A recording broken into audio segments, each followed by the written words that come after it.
going on, everybody? I'm back with another video. This video is going to be looking at the United States versus Netherlands match in the World Cup knockout rounds. It's going to be a tactical analysis, and before I get into the tactics of each side, check out my books. They're in the links in the description below, and I'm using Keyframe to make this video, also a link to that. And if you're interested in learning more about tactics, I did come out with a tactics course, all in the description below.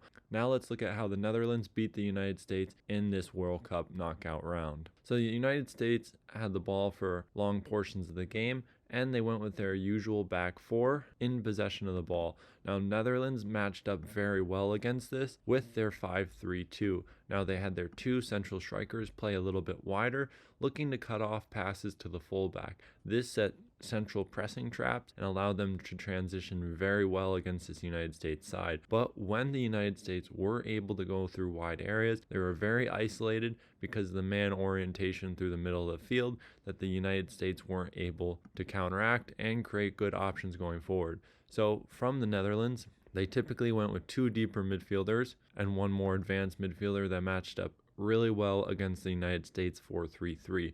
We would then see the United States striker dropping deeper between the lines, but largely ineffective because of their attacking midfielder and their narrow central striker using their cover shadows to block passes. And then we had the support from a back five with Virgil van Dijk jumping between the lines, limiting any progressive options from the attacking midfield three of the United States. This Dutch team was very comfortable with sitting deeper in a mid to low block and with the attacking midfielder jumping on to track the run of Tyler Adams. The initial press would then be covered by two holding midfielders, and the cover shadows and staggering among this first and second line made it extremely hard for the United States. The staggering that I'm talking about is the front three when the attacking midfielder joins and the two holding midfielders. They stagger themselves, creating diagonal connections and controlling the space and controlling the passing lanes between the lines. This made it very hard for the United States players like Christian Pulisic, the central striker, dropping between the lines, and players inverting off the wing, as well as midfielders dropping deeper. Now, when the midfielders drop deeper, it often was largely ineffective because of this wide position of the center strikers, and it was very easily covered by the cover shadows. So when the United States had the ball, we see Weston McKennie on the right hand side dropping deeper with Tyler Adams picking up the ball deep. It was largely ineffective because there were no diagonal passes to break connections, no players affecting the two holding midfielders to open up space in the half space for a player like Robinson or Christian Pulisic to drop deeper and pick up the ball in these dangerous areas. Now the last picture from the United States. In possession, we have their back four and a very narrow midfield three with the central striker dropping in, creating a midfield diamond. But the biggest problem was these players, as I said before, didn't affect the midfield three of the Netherlands. So these players were largely ineffective because their normal patterns were to drop deeper, release the fullback into a higher position, and have the winger invert. But this pattern was too basic and didn't trouble the Dutch very much because of their two wide center strikers covering this space and not being man oriented towards the fullback. The midfield three from the Dutch would then be man oriented, and when the rotations would occur, they would maintain their central priority, staggering with the front two and control the space between the lines. So what needed to have happen was we had to have players pinning these two holding midfielders in narrow positions and opening up diagonal passes through the half space.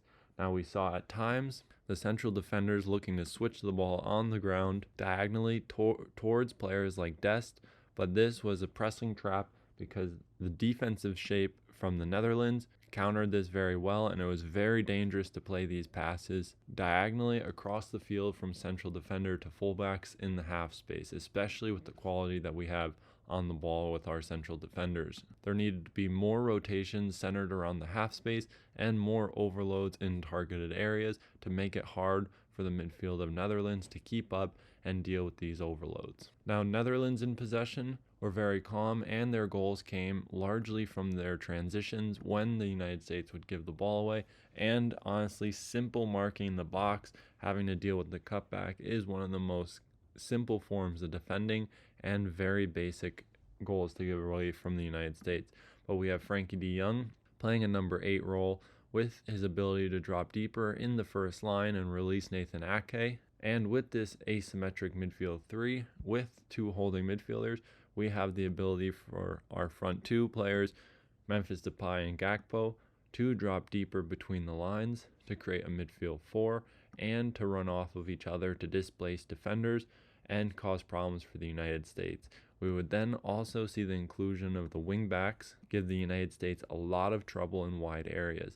This stemmed from having 2 central strikers when Adams or Weston McKennie or one of the midfielders from the United States were drawn forward. The defenders would have to deal with 2 players that were very dynamic between the lines, giving them a lot of trouble. As we see here, Dest going into the middle, being drawn out from the wide area, giving space for the wingback. Same would happen on this side. Anthony Robinson would be pulled out wide, creating a gap between him and his central defender and leaving space for the Netherlands to exploit, especially when these defensive connections were stretched. The United States went with their normal defensive setup with their central striker dropping in on a holding midfielder, Christian Pulisic, inverting the press from out to in, with the midfielders jumping on and being more man-oriented against the midfield of Netherlands. But as we said, the defensive phase for the United States wasn't the problem. It was defending in the box and very common mistakes from the United States. This is going to wrap up the analysis. Hope you guys enjoyed it, and I'll see you in the next one.